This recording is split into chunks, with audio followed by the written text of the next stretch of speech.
Hello friends, फिर एक बार लेकर आए हैं सब्जेक्ट वर्ब एग्रीमेंट को। उसके आगे रूल्स को देखेंगे। देखिए, आज का फर्स्ट रूल है, ध्यान से समझना है। अगर कहीं पे दिख जाए ईच ऑफ, हमने पढ़ा था पहले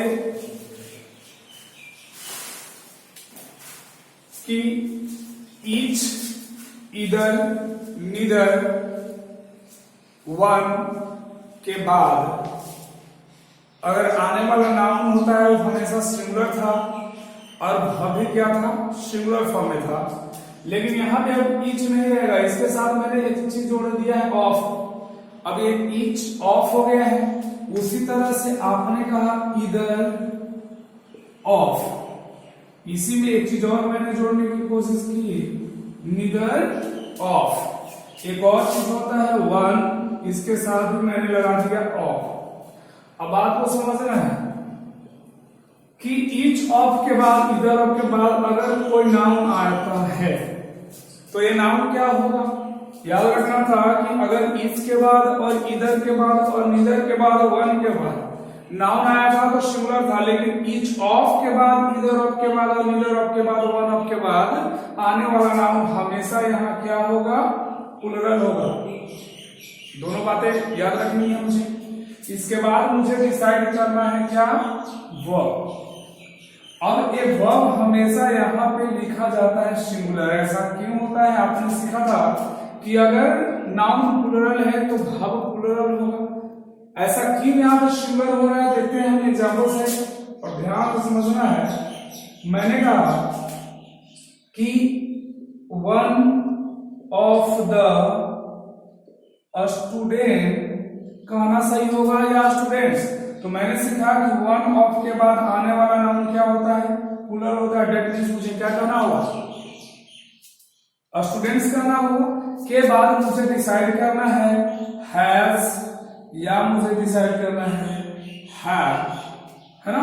आगे मैंने कह दिया पास द एग्जाम। एक एग्जांपल है कि one of the students has या हैव पास द एग्जाम।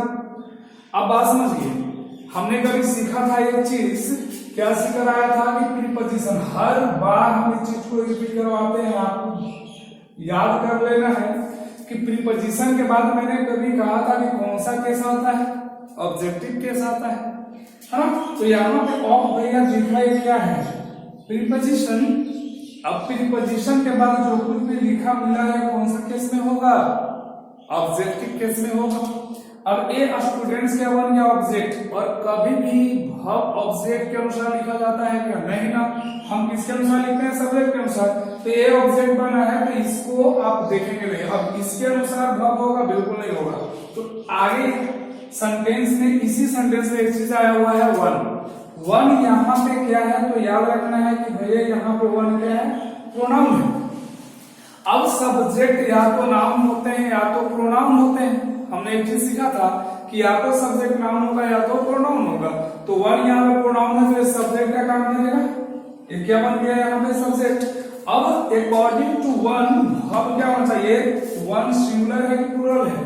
तो आपने कहा कि वन में से एक सिंगुलर है, तो मुझे क्या करना होगा, हैज नहीं कहेंगे, हैव। चीजें समझ में आ रही है, चीजों को समझना है कि वन के अकॉर्डिंग मुझे क्या लिखना होगा, सिंगुलर वर्ब। दैट्स व्हाई मैंने यहाँ क्या लिखा है, सिंगुलर वर्ब। आगे अगर मैंने कहा कि ईच ऑफ द बॉयज या बॉयज, तो मुझे करना होगा बॉयज। आगे मैंने कहा इज या कहा आर, है ना, प्लेइंग देयर। अब देखिए फिर वही बात फिर से मैंने रिपीट किया कि ऑफ क्या है, प्रीपोजिशन है, के बाद क्या है, बॉयज। ये कौन सा केस, ऑब्जेक्टिव केस। और एक चीज और देखिए, आपको हम एक चीज बताते हैं कि सिंटेक्स में जितने रूल हैं, ऑफ के बाद याद रखना है कि जितना भी है ऑफ के बाद आने वाला नाउन हमेशा प्लुरल होता है, क्योंकि यहाँ पे बात होती है सिलेक्शन सिलेक्शन की है, और जब सिलेक्शन की बात होगी तो हमेशा एक से अधिक में से हम सेलेक्ट करते हैं। जब एक ही रहेगा तो सिलेक्शन होगा ही नहीं। अगर एक ही स्टूडेंट एग्जाम दे रहा हो तो फर्स्ट होगा कि सेकेंड? आप ही सोचो, एक लड़का ही एग्जाम दे रहा हो तो फर्स्ट होगा या सेकेंड होगा?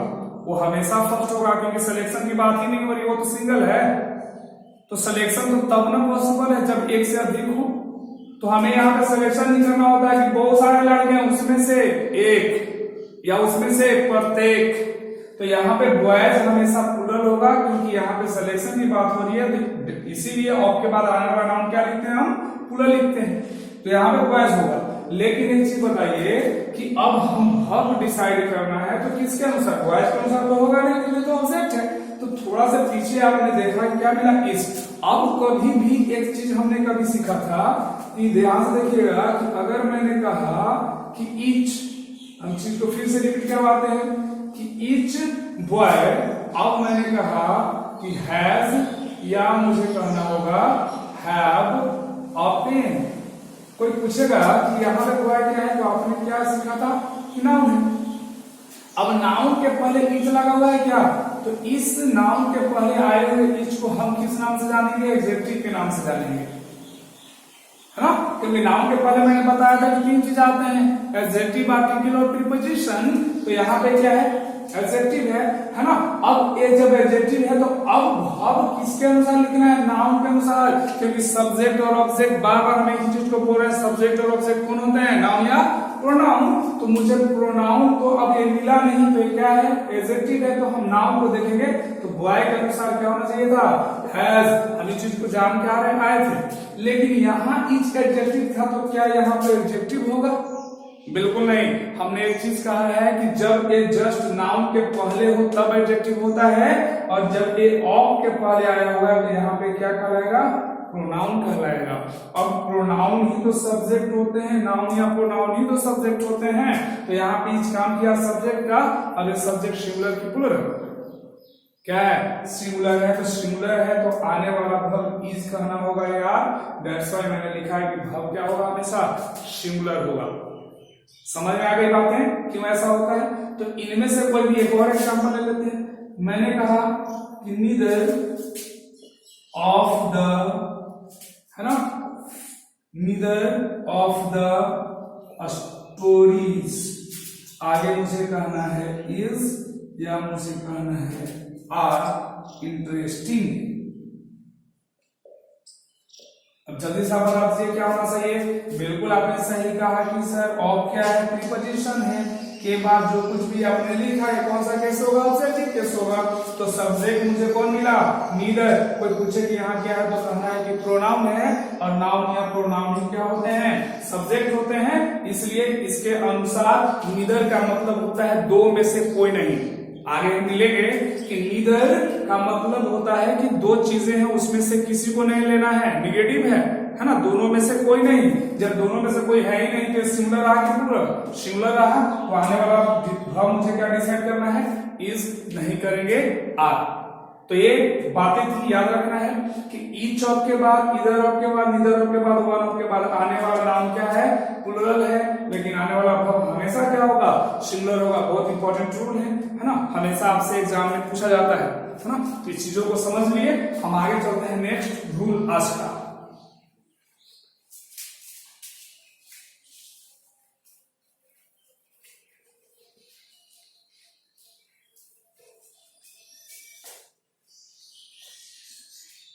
एक और इंपॉर्टेंट रूल याद रखिएगा कि आपने कहा रिलेटिव प्रोनाउन। क्या मैंने लिखा भैया? Relative pronoun. अब कोई कहेगा कि रिलेटिव प्रोनाउन कौन होते हैं? तो याद रखना है, हम थोड़ा सा फिर प्रोनाउन में चलेंगे डिटेल में, और थोड़ा सा जाना है कि हु रिलेटिव प्रोनाउन के नाम से जाना जाते हैं।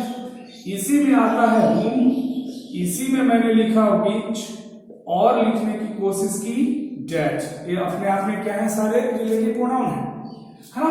तो रिलेटिव प्रोनाउन के पहले एक चीज लगा हुआ नजर आएगा जिसे मैंने कहा नाउन।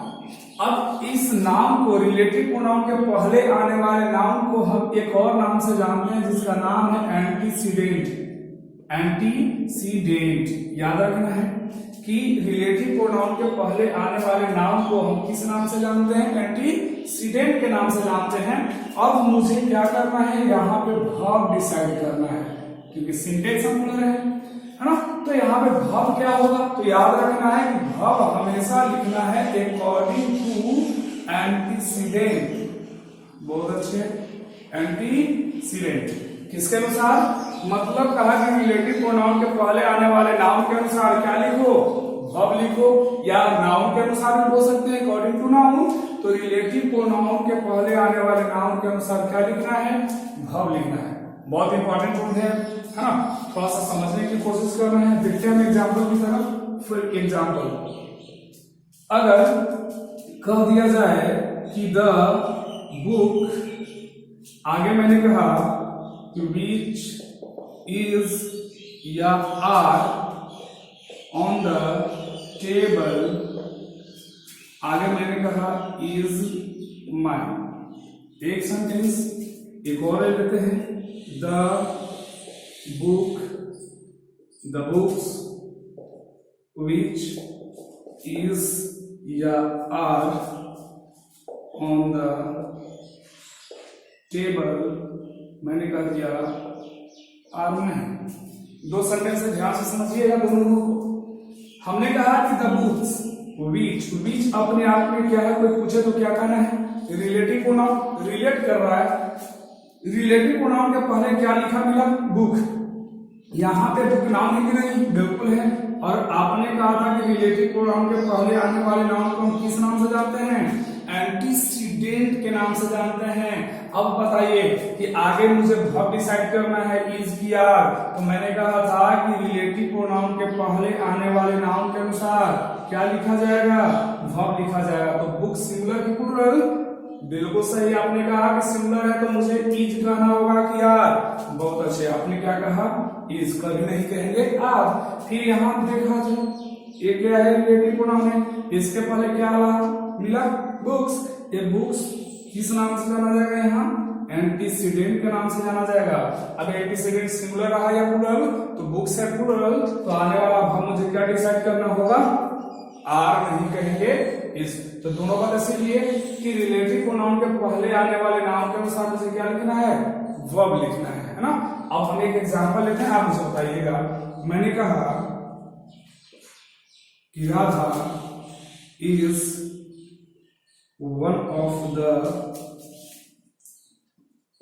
girls who is या are going to Delhi। और एक और सेंटेंस लिखिए कि Radha is the only one of the girls who is या are, मैंने कहा going to Delhi। एक सेंटेंस। अब देखा जाए दोनों को ध्यान से समझना है, बहुत इंपॉर्टेंट एग्जाम्पल है, हमेशा पूछा जाता है और यहाँ पे हम लोग कंफ्यूज भी होते हैं उतना ही। हमने कहा कि Radha is one of the girls, है ना। आगे मुझे लिखा मिला हु क्या है यहाँ पे भैया? हु को मैंने कहा कि ये रिलेटिव प्रोनाउन है। अब रिलेटिव प्रोनाउन के पहले एक चीज लिखा मिला गर्ल्स।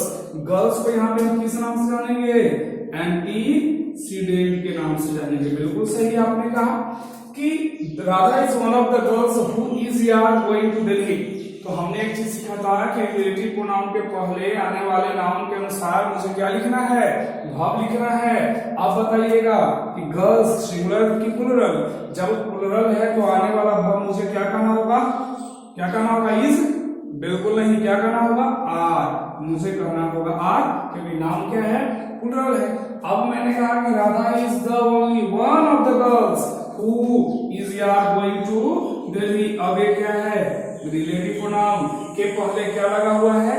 Noun girls. तो फिर आपने कहा क्या होना चाहिए? वर्ब इज क्या? तो फिर से वही बात, यार होगा। बिल्कुल सही, लेकिन यहाँ पे थोड़ा सा गड़बड़ है, ध्यान से समझना है इस एग्जाम्पल को। हमने कहा कि अगर किसी भी सेंटेंस में लगा हुआ रहे द ओनली वन, तो आने वाला वर्ब कभी भी प्लुरल या एंटीसिडेंट के अनुसार नहीं लिखते हैं। आने वाला वर्ब को हमेशा क्या करना होगा, इज करना होगा, आर नहीं कहेंगे। थोड़ा सा कंफ्यूजन क्रिएट कर रहा है, लेकिन चीजों को समझिए, हम हिंदी थोड़ा करके देख लेते हैं। Correct, Radha is one of the girls who is, है ना, who are going to Delhi. इसका मतलब ये हुआ कि राधा उन लड़कियों में से, लड़कियां हैं बहुत सारी यहाँ पे, कि राधा उन लड़कियों में से एक है जो कहां जा रही हैं, दिल्ली जा रही हैं। तो राधा भी दिल्ली जा रही है और वो सारी लड़कियां भी दिल्ली जा रही हैं। तो दिल्ली जाने वाली लड़कियां एक रहेंगी और एक से ज्यादा, तो सारे के सारे लड़कियां दिल्ली जा रही हैं। दैट्स व्हाई मुझे क्या करना होगा, आर करना होगा। उस लड़कियों के साथ राधा भी दिल्ली जा रही है। समझ रहे हैं मेरी बात को, कि राधा उन लड़कियों में से एक है जो कहां जा रही हैं, दिल्ली जा रही हैं। लेकिन दूसरा क्या कर रहा है कि Radha is the only one of the girls who is going to Delhi. Radha उन लड़कियों में से सिर्फ एक है, राधा उन लड़कियों में से सिर्फ एक है जो कहां जा रही है, दिल्ली जा रही है। यहाँ पे कौन जा रही है, लड़कियां बहुत सारी हैं, लेकिन दिल्ली कौन जा रही है, तो सिर्फ और सिर्फ राधा। तो जब सिंगुलर सब्जेक्ट को हिंदी को हमें समझना होगा, अगर नहीं समझेंगे तो ये रट्टा मार लेने से नहीं होता है कि रिलेटिव प्रोनाउन के पहले आने वाले नाउन के अनुसार। ये तो ठीक है, हर जगह काम आएगा, लेकिन एक चीज याद रखना है कि द ओनली वन कहीं पे लिखा मिल जाए तो आने वाला वर्ब अब सिंगुलर होगा। सब्जेक्ट मेरा कौन का रहेगा, द ओनली वन, और इसके अनुसार मुझे क्या करना होगा, इज करना होगा। तो है ना इंपॉर्टेंट, तो याद रखना है कि ये थोड़ा सा कंसेप्चुअल है, समझना है बातों को। तो कहीं द ओनली वन दिखे तो वर्ब क्या देना है, सिंगुलर देना है ना, रिलेटिव प्रोनाउन के बावजूद भी। लेकिन बाकी केसेस में आप जैसे यूज कर रहे थे, है ना, अकॉर्डिंग टू एंटीसीडेंट, वैसे ही करना है। तो चीजों को समझ गए, है ना। तो चलिए नेक्स्ट आज का रूल, इसको साफ कर देते हैं हम फटाफट से। देखिए अगला,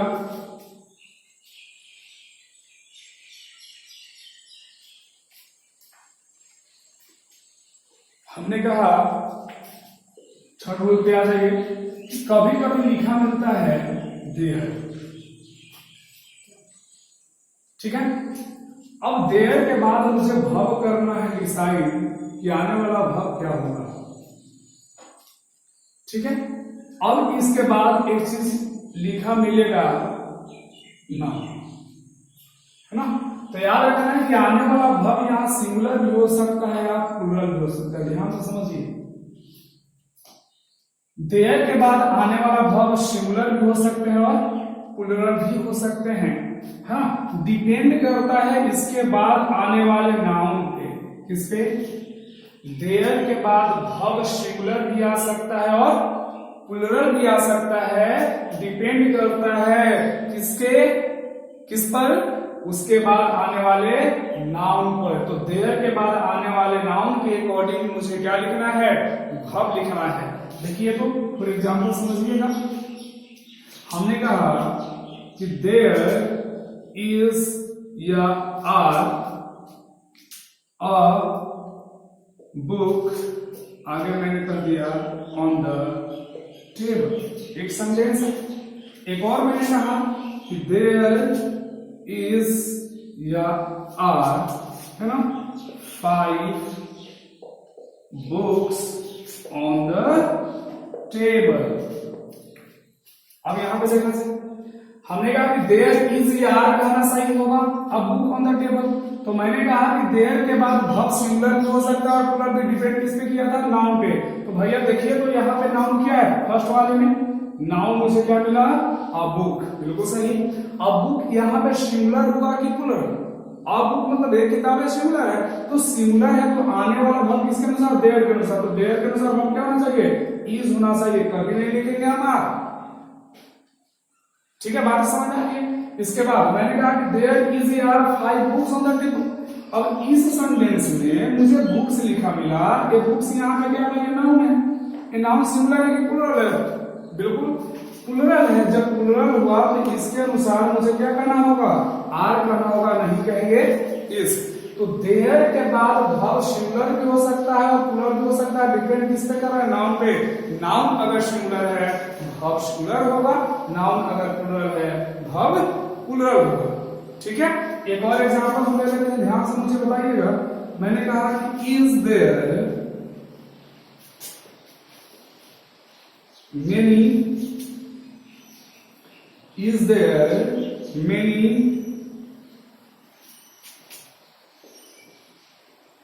books on the, या यहाँ पे ऐसे कर देते हैं, in the school। एक sentence, is there many books in the school, ये सेंटेंस सही है या गलत, देखिए ध्यान से, थोड़ा सा समझना है बातों को, क्या होना चाहिए, है ना। एरर देता है, इसी को क्या करेगा कि इस तरह से ऐसे डिवाइड कर देगा, ए पार्ट यहाँ पे कर दिया, बी पार्ट इसको किया सी, और लास्ट में लिख देगा कि नो एरर। अब आपसे पूछा जाएगा कि किस पार्ट में गलती है, अगर गलती है तो उस पार्ट को बताइए कि किस में गलती है, अगर सही है तो नो एरर होगा। तो थोड़ा सा समझिए बातों का क्या होना चाहिए। तो अभी हम रूल एक देखें कि देयर के बाद हमें नाउन को देखना है, अगर नाउन सिंगुलर है तो वर्ब सिंगुलर होगा, है ना, नाउन प्लुरल तो वर्ब प्लुरल होगा। अब देयर के बाद मुझे एक पहले नाउन देखना है, तो नाउन कौन आया, मेनी बुक्स। अब ये मेनी बुक्स सिंगुलर है कि प्लुरल है, बहुत सारी किताबें हैं, है ना, तो ये अपने आप में क्या करेगा, प्लुरल करेगा, बिल्कुल सही आपने कहा प्लुरल है। जब प्लुरल है तो डिपेंड अभी का वर्ब किस पे किया था, नाउन पे, तो नाउन के अनुसार, इस देयर के अनुसार, सॉरी इस बुक्स के अनुसार आगे आने वाला वर्ब मुझे डिसाइड करना है। तो वर्ब यहाँ पे क्या लिखा मिला, इज। अब बुक्स के अनुसार क्या कभी इज होगा, बिल्कुल नहीं होगा, क्योंकि नाउन यहाँ पे प्लुरल है तो आने वाला वर्ब क्या होना चाहिए, मस्ट बी प्लुरल। जब प्लुरल होगा भैया तो इज नहीं, मुझे क्या करना होगा, आर। तो मुझे कहना होगा are there many books in the school. आगे बात है समझ में, तो याद रखना कि देयर के बाद भाव सिंगुलर भी होता है और प्लुरल भी होता है, डिपेंड किस पे करता है, किस पे, नाउन पर। नाउन अगर सिंगुलर है भाव सिंगुलर होगा, नाउन अगर प्लुरल है भाव प्लुरल होगा। ठीक है, एक और आज का लास्ट रूल देख लेते हैं जल्दी से, कि कहीं पे लिखा मिल जाए द प्लस एडजेक्टिव। क्या कहा, द प्लस एडजेक्टिव के बाद एक मुझे वर्ब डिसाइड करना है, ये आने वाला वर्ब हमेशा याद रखना है कि प्लुरल होगा। देखिए कराइए, the plus adjective plus verb लिखना है मुझे, तो आने वाला वर्ब क्या है, प्लुरल है। हमने कभी पढ़ा था नाउन में कि जब द प्लस एडजेक्टिव का यूज किया जाता है तो एडजेक्टिव, अब एक एडजेक्टिव नाउन की तरह यूज होता है और एक प्लुरल नाउन बन जाता है। क्या बन जाता है, प्लुरल नाउन की तरह इसका यूज किया जाता है किसी सेंटेंस में। तो जब नाउन प्लुरल हो गया तो आने वाला वर्ब क्या होगा, प्लुरल होगा। जैसे फॉर एग्जांपल देखिए, अगर मैंने कहा कि द पुअर, अब आगे मुझे करना होगा इज या आर ऑनेस्ट। एक सेंटेंस है कि द पुअर इज या आर ऑनेस्ट। हमने कहा कि द पुअर क्या है, अपने आप भैया एडजेक्टिव है, द प्लस एडजेक्टिव हो गया। अब ये द प्लस एडजेक्टिव को हम पुअर, सॉरी नाउन की तरह ट्रीट करते हैं। जब नाउन बन गया है तो आने वाला वर्ब क्या लगेगा, प्लुरल होगा, क्योंकि प्लुरल की तरह हुआ। द पुअर का मतलब होता है कि जितने भी गरीब लोग हैं। कभी भी हम ऐसा नहीं बोलेंगे कि द पुअर्स, बिल्कुल नहीं। आर्टिकल में पढ़ेंगे कि द पुअर्स कहना गलत है। द पुअर का ही मतलब सारे गरीब लोगों की तरफ इंडिकेशन करता है ना। तो द पुअर, अब ये प्लुरल हुआ तो आने वाला वर्ब क्या करना है मुझे, आर नहीं कहेंगे इज। हमने कहा कि द रिच, आगे फिर से मैंने लिखा इज और आर, आगे कह दिया लेबरियस। अब क्या होना चाहिए, the rich, the plus rich क्या है, अपने आप में एडजेक्टिव है, बहुत अच्छे एडजेक्टिव है। अब एडजेक्टिव हुआ तो ये क्या हो गया, प्लुरल। अब आने वाला वर्ब मुझे क्या लिखना है, आर नहीं कहेंगे इज। तो ये आज का ये सारे रूल्स थे, है ना, ये सारे इंपॉर्टेंट्स हैं अपने आप में, तो याद रखना है इन सारी बातों को। और फिर मिलते हैं हम नेक्स्ट वीडियो में हर दिन हम एक वीडियो अपलोड करते रहेंगे, आप पार्ट वाइज देखते चलिएगा, है ना। अगर कुछ भी अगर प्रॉब्लम हो, अगर समझ में नहीं आ रही हो मेरी बातें, है ना, या रोज कोई कंफ्यूज कर रहा हो, आपको नहीं समझ आ रहा है, तो आप जरूर मैसेज कर दीजिए, हमें व्हाट्सएप नंबर दिया हुआ है ना, हम चीजों को सॉर्ट आउट करेंगे। लेकिन आप थोड़ा सा, है ना, पूरा वीडियो देखिए, समझने की कोशिश करिएगा, है ना। ये नहीं कि स्किप कर करके भागते रहेगा, वैसे काम नहीं चलने वाला है ना। अगर एक बार जितना आपको पढ़ाया गया सारे वीडियो अगर देख लिए, तो मेरा ये वादा है आपसे कि एक भी क्वेश्चन नहीं छूटेगा। किसी भी बुक को उठा लीजिए, वो एसएससी का हो या बैंक का हो या एनडीए का हो या एयरफोर्स का हो या सीडीएस का हो, सारे क्वेश्चन आपसे बन जाएंगे, है ना। तो आप जरूर इसको देखिए ना, समझने की कोशिश करिए, प्रैक्टिस करिए, है ना। Thank you so much.